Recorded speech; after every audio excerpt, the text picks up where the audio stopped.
So you can see that in 2022, the total figure was 30%. So around 30% of all occupations in the country could be categorized as this. But we saw when breaking it down by gender, there were significant differences. So remember 30% overall, but this is 35% for men, but around 21% for women. And we noticed that the big difference in this figure is lack of female uptake in the new and emerging occupations, which is a bit worrying because of all the occupations that can be classified as green, these are among the highest skilled and highest paid. And some of the highest paying jobs in the entire country are in this. So we wanted to look into this better. So we did a follow-up study, which you can access via here. So what we did is we investigated how this lack of female presence in new and emerging occupations was contributing to the Saudi gender wage gap. And we found that indeed, lack of female presence in these jobs in STEM fields and engineering in particular are contributing to the growing gender wage gap. So what does this mean? So a lot of the green jobs literature implies that the energy transition and all of these climate policies are going to be an equal force in alleviating gender imbalances in the workforce. And this doesn't actually seem to be the case, at least without intervention.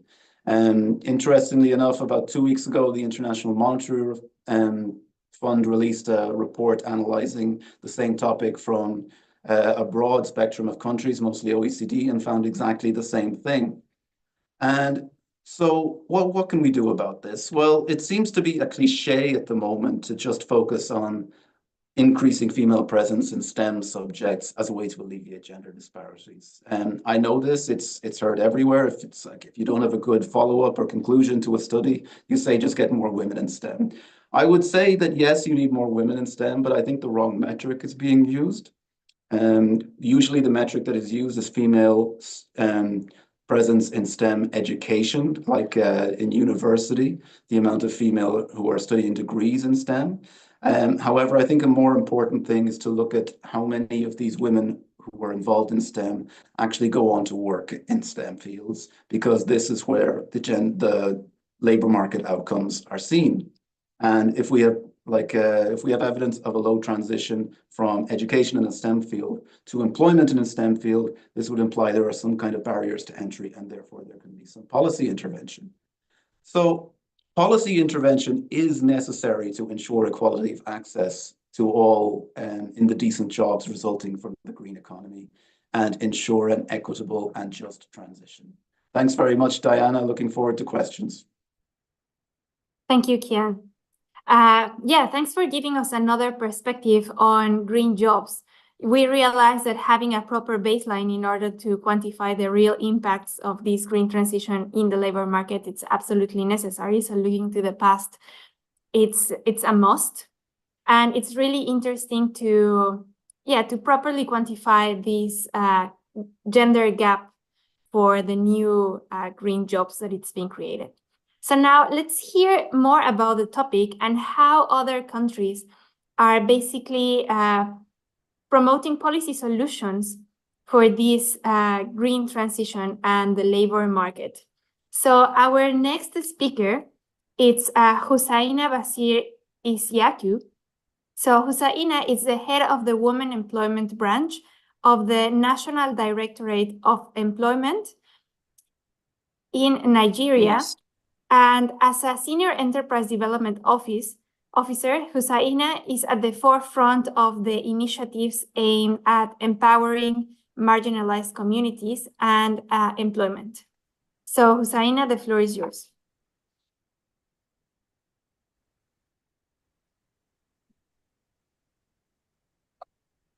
Oh, thank you very much. So good morning, everybody. It's a pleasure to be with you. I don't want to use the word unfortunately, but I think in Africa, where as much as we want to forge ahead to join the green skills creations, we have a lot of work to do at the back end, because we are faced with several development issues that make climate change to just be at the backstage. So we always put climate change at the backstage. So what we're trying to do at the government and policies is to is to create ways that we will integrate. As we create jobs, we are creating jobs that are sustainable. And we are trying to, that's one. Two, we're trying to bridge the knowledge gap, that is the first and foremost thing to get us to where we want to go. Over 50% of the people that live in the rural areas do not even know that there are low crop yields or the lot of floods that are going on are significantly caused by climate change. So we're trying to integrate that into our daily activities and try to see how we can bridge the gap and also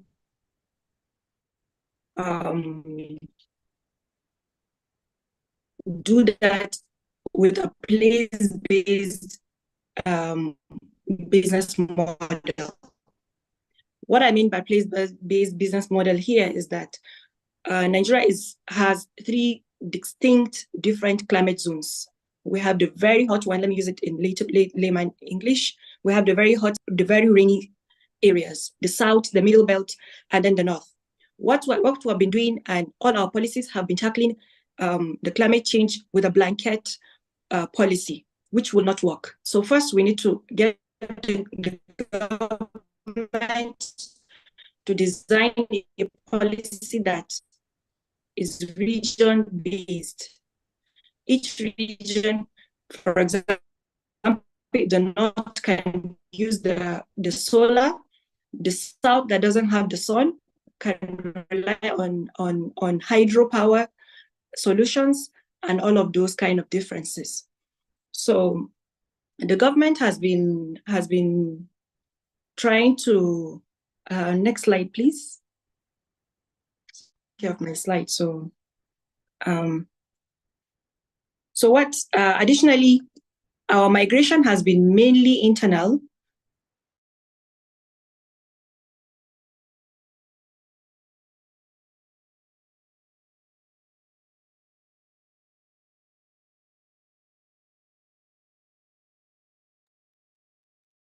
Hussaina, I believe we lost you. We lost your sound. Are you still with us?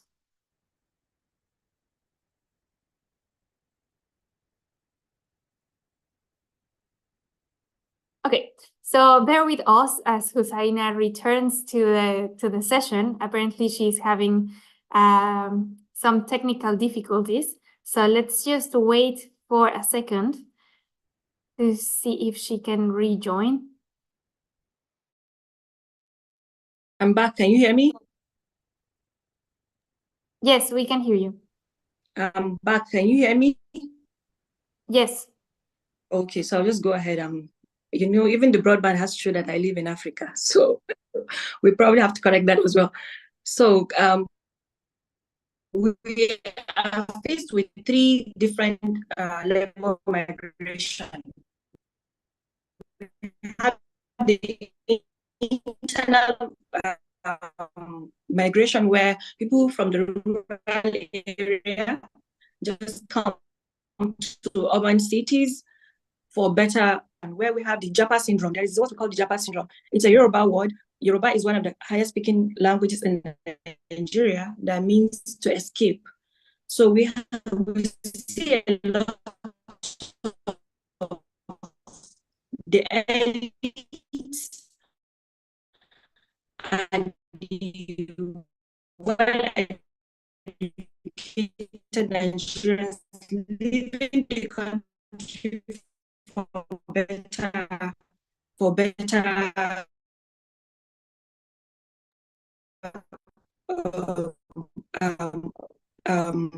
employment opportunities. So that causes a lot of brain drain to the country. We're trying to see how we can mitigate that, create better environments for them to come back and make use of their talent in Nigeria. To recite is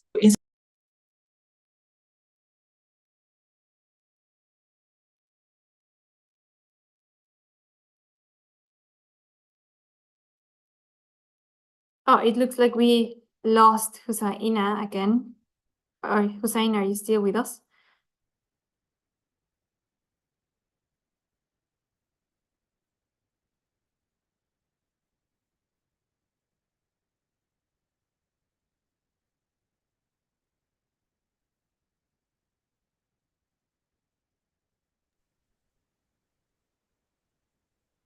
Is anybody with me?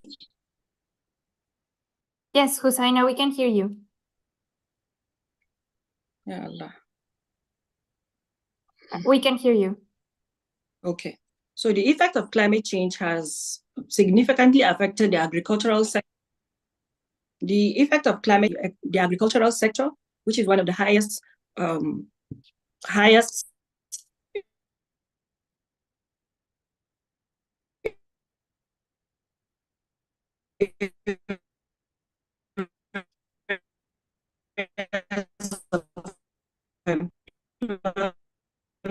that provides employment for Nigerians.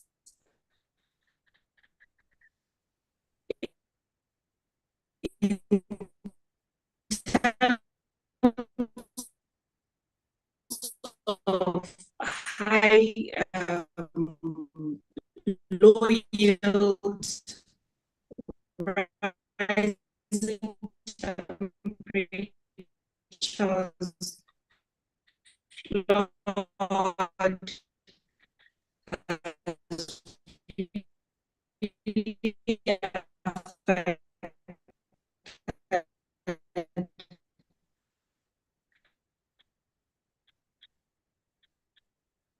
Hussaina, apologies, we cannot hear you anymore.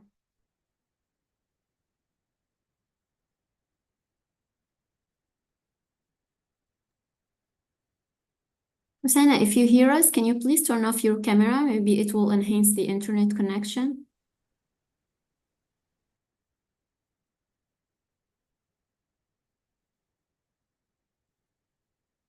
Okay, I think, Diana, I think we lost her. Maybe we can move to the next presentation until she's back. Yes. So, okay, while we try to reconnect with Hussaina, I would like to introduce our final panelist. She will also provide another perspective on green employment, and we will link a little bit more to the topic of this Green Growth Week on vulnerable populations. So our next panelist is Manju Shakya. She is currently pursuing a PhD in International Development Studies at Hankook University of Foreign Studies in South Korea. Since 2020, she has been working as a research assistant at the Institute of Indian Studies, and her research is focused on labor, migration, gender, and disasters. So, Manju, the floor is yours.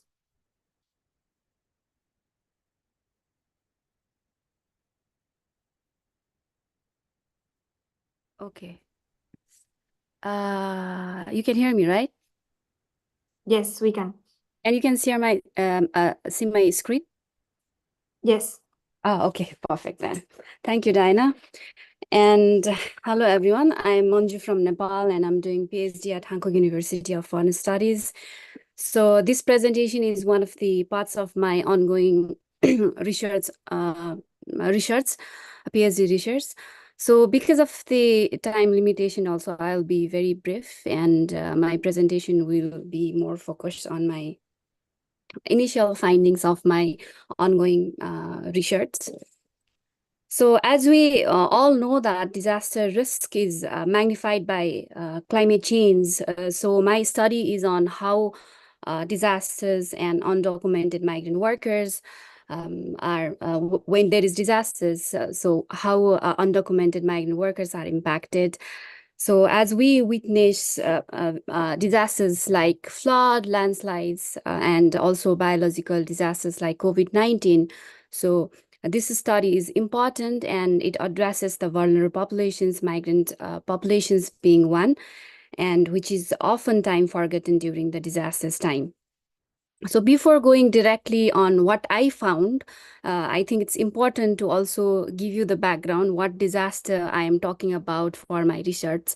So for my research, I have taken COVID-19, and as we know that disaster is said to be disaster when there is incidents like incidents that kills 10 or more people and 100 or more people are affected. So in that sense, COVID-19 is big disasters that impacted each and everyone. So undocumented migrant workers, generally in case of Korea, are generally people come to Korea in a valid visa, in various kinds of visa, but they overstay their visa mainly for the financial gain. So they are also unskilled workers doing work mainly in manufacture, also in agriculture, and also in construction sector. So today's discussion, I know, is more related on climate change and labor migrations, which my research might not directly address, but I am definitely sure that the panel objective to increase the public awareness on climate change and its impact to labor migration will definitely be addressed. So COVID-19, as we know all, that we have seen the situation condition, how panicking the situation was when problems comes all of a sudden with no necessary preparations. So though there is no valid proof on COVID-19 is the reasons of disaster of climate change. So there are already many researches that shows disaster risk is magnified by climate change. So COVID-19, actually, we can take it as a reality check for all climate policymakers, international governance, researchers, advocates, that has actually clearly shown how our actions, our research, our policies are not enough. So it is also the reminder that disaster or say climate change is going to be the class struggle, meaning that in case of COVID-19, mostly vulnerable people of the society were more impacted. And in case of climate change, also, if not taken the solid actions, it gonna definitely impact mainly the vulnerable population.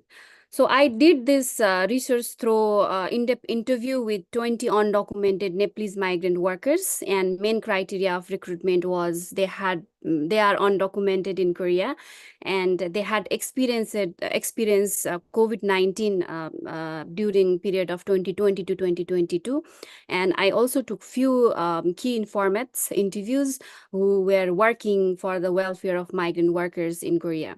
So my initial findings shows that, everyone knows that Korea, though the world has lauded Korea for being most effectively manage this crisis through intensive tests, patient tracking, and isolations of infected patients, the mitigation process seems to forget the undocumented migrant workers who are also now a bigger part of the Korean community.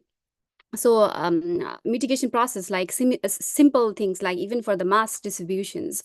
So initially, when there was a shortage of masks, at the Korean government use the medical insurance, where medical insurance, only the subscriber of medical insurance can get the masks from pharmacy through the formal process. So in case of undocumented migrant workers who definitely they don't have the medical insurance, so they were deprived of even buying the masks from the formal process. Definitely they got it from some other way, but then the formal process was not that friendly for undocumented migrant workers. And in case of vaccinations also, they were definitely included in the free vaccinations, but it was not in the initially they were not, only in the later part they were included. And one of my participants told me, which I also quoted in the right side, that they were they could not enter the restaurants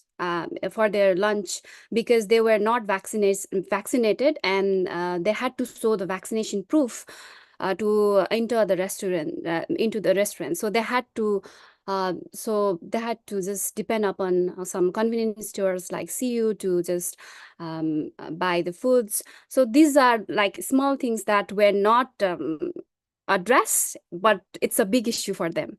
So job loss is of course obvious, and we definitely expect that.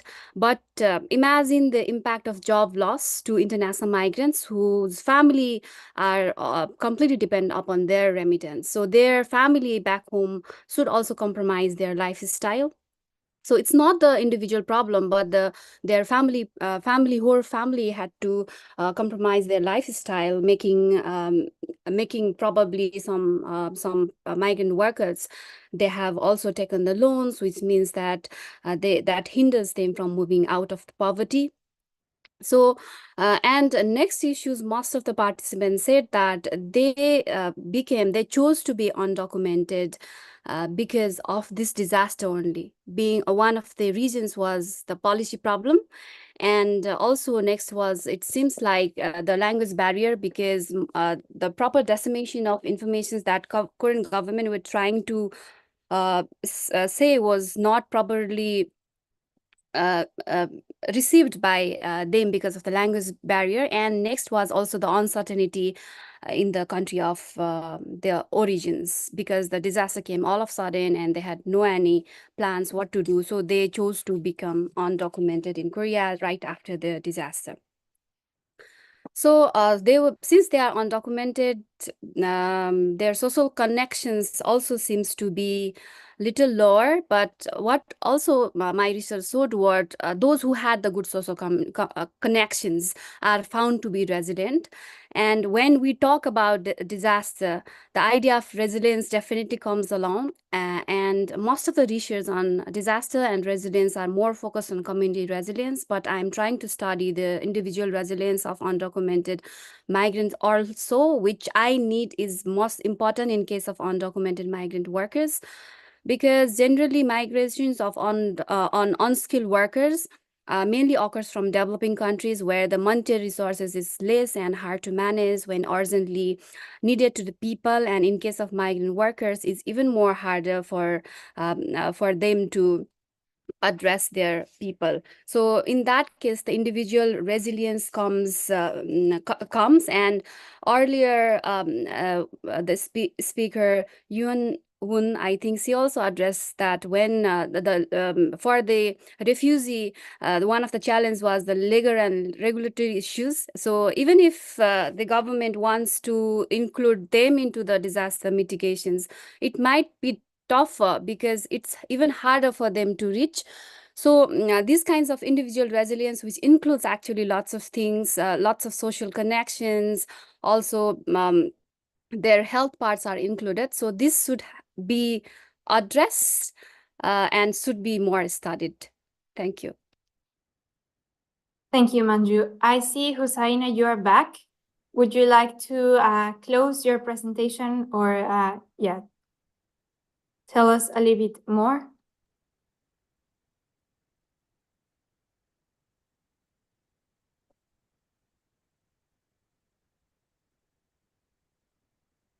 All right, sure. Okay, so agricultural development framework, yeah. The areas that I get a blanket training, providing a blanket solution. We're now targeting different regions with different requirements. The areas that do well with farming, we're focusing our resources, based on that, and we're helping them on that. The areas that are good with water, a lot of water, we're doing fishery in those areas. We're also looking to upskill the current workforce with the requirement for the energy and renewable energy, the green jobs, the digital skills. We're upskilling the current workforce. We're also additionally trying to channel our energy towards exploring all energy sources instead of using only the fuel. We're looking to explore hydro and other sources. Additionally, we are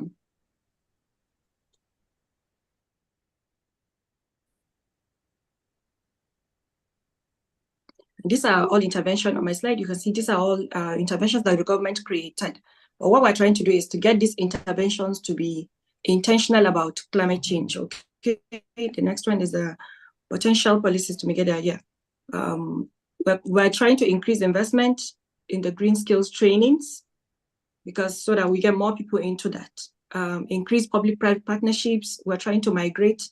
We use the migration policy framework to use the migration as a strategy. When people come with their new skills, we try to get that new skill into the place that they come. Like the IDPs, wherever they are, whatever skill they come with, we now make the most of it. So we're trying to work around that migration strategy. And then we're trying to incentivize businesses that follow best practices, maybe by reducing tax and all of that. we're trying to facilitate safe migration pathways. We have a lot of incidences that people trying to migrate, whether between Nigeria or abroad, that get attacked and all of that. We're trying to do that also.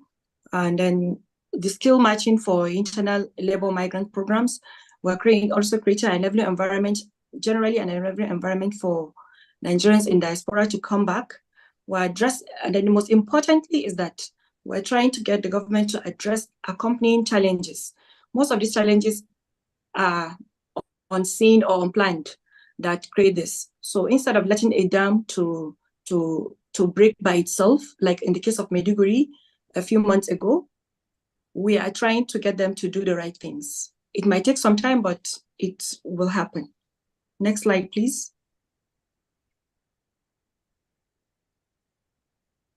So in conclusion, we're just trying to get the government to adapt the place-based model. Place-based model is when you use the strength of that area, the resources in that area, their experiences, their needs, and create solutions based on their needs, not on what we feel they need. Thank you very much. Thank you, Hussaina. Wait for So questions. thanks for all the presentations. I see there's a common theme here across all the presentations, and this is the importance of closing the green skill gap. So we will now have a brief discussion, and I see the attendees have already some questions for the panelists, although I will want to ask. So we see the importance of developing green skills. I would like to ask the panelists, how can we ensure the coordination of policies in order to develop these green skills? How can we coordinate development policies of each sector, for example, agriculture, industry, services, and so on, and environmental policies in order to make sure that in both policies we highlight the importance of developing new skills for these new green jobs? Let's start with more developed economies, with Korea. So, Gyu-Yun, do you have any ideas of how can we ensure the policy coordination? Me, right? Gyu-Yun. Right. Okay. Yes. Thank you for the question.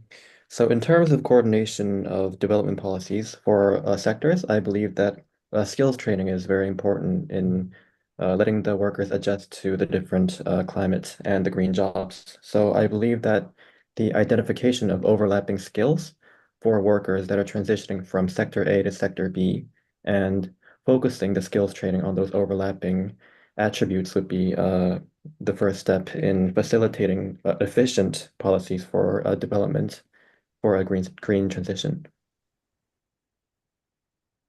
Thank you. Yu-Young, do you have any comments? So in fact, in Jordan, the government is very well aware of its importance. So GGI Jordan is supporting the development of the Green Employment Action Plan. And we are trying to focus on the integrating green skills development into their existing education and vocational training program, especially for vulnerable groups like women, youth, and refugees. And yeah, then this will have equipped this workforce with the skills needed for the green transition. Also, like labor protections in green sectors, such as ensuring fair wages, safe working conditions, and gender equity, will be the basis to maintain the labor productivity as well. Thank you. Kian, how do you see Saudi Arabia it's integrating the importance of developing green skills into their national adaptation plans or their national mitigation plans and so on? So 3 words: tracking, monitoring, learning. You need to track it somehow, some kind of a quantification. You need to monitor the results over time, and you need to learn from them. You need to integrate the lessons you learn from tracking this data into education, into employment, upskilling, reskilling, every type of skilling you can imagine. It's all about being aware that these things exist and learning from what you can see from them. Thank you. Hussaina, you gave us some examples of what Nigeria is doing. How do you see the government ensuring this policy coordination between environment and employment creation, especially in these new green sectors? Oh, we can't hear you. You're on mute. Okay, I've muted myself. In Nigeria, what we're doing is to try to create synergy between all the organizations. If you notice, some of the organizations are even duplication of other organizations of the same thing. So what we've been trying to do, starting with the NDE, we've been trying to, what we do is synergy between departments and then synergy between all other organizations. That has really helped in propelling the green skills, closing the green skills gap. Additionally, we're trying to, what has been working for us is public-private partnerships. They come with new knowledge, they come with new technology.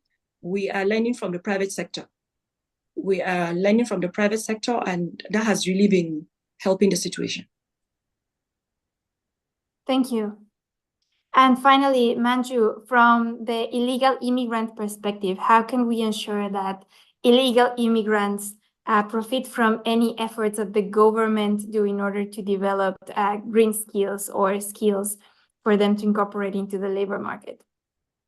That's a good question, actually. So I think Hussaina, before in her presentation, she mentioned that in the rural part of people are not even concerned about the climate change. They don't even know what the climate change is. They are not that serious. So in case of undocumented migrant workers also, they are not concerned, like, that's not even their priority. They are struggling for the poverty. They are struggling to have the basic level of life, right? So I think it's from the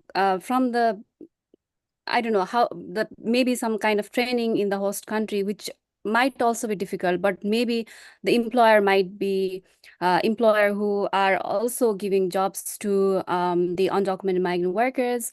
Maybe they can work in that way, or after maybe after they go back to their country, maybe the skill transformations can be helpful to include their skills in their country of origin. I would say that.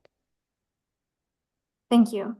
So some of the questions in the chat relate to the gender equity. So how can we ensure that these new highly skilled jobs that are going to be developed in green sectors are going to allow women to enter the labor market? And we have these countries where we have also some cultural aspects added to this problem. So I would like to ask Kian and Yu-Yong to provide some perspective on how these economies can close this gender gap through the green transition. Okay, so the way I've analyzed it in the study that we completed here at CAPSARC was through the sphere of occupational sorting, where men and women choose, just like for various reasons, to go into different occupations, okay? In every country in the world, this is present. Like you'll see more women becoming teachers, more men becoming engineers. What we don't want to do is we don't want to take the choice away, but we do want to make sure that the choice is there for everybody. It's about equal access to these things rather than forcing people to work in jobs that they don't want or anything like that. It's to look at any potential barriers to entry that are stopping people from taking these rather than forcing and just having token representation. Thank you, Kian. Yu-Yong. Yeah, I might echo Kian's response as well. Yeah, also I saw the question, and indeed, religion and cultural customs are important social determinants in every country, not just in the MENA region. And for instance, Korea, women face similar barriers in male-dominant fields like STEM and green sectors, and we can find many green jobs, especially in the STEM and then green sectors.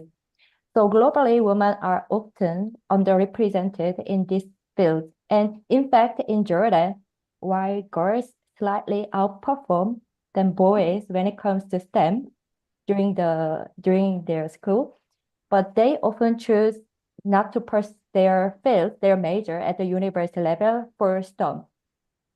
So to overcome these challenges, we must push both awareness and proactive policy interventions. So raising awareness within communities about the benefits of women's inclusion in the green sectors will be really important, and also targeted policies and programs should actively encourage women to be in the traditional male-dominant sectors, such as electricity and energy. And personally, I believe that we need more female role models in these sectors to inspire younger generation and show them women can work in the male-dominant sectors.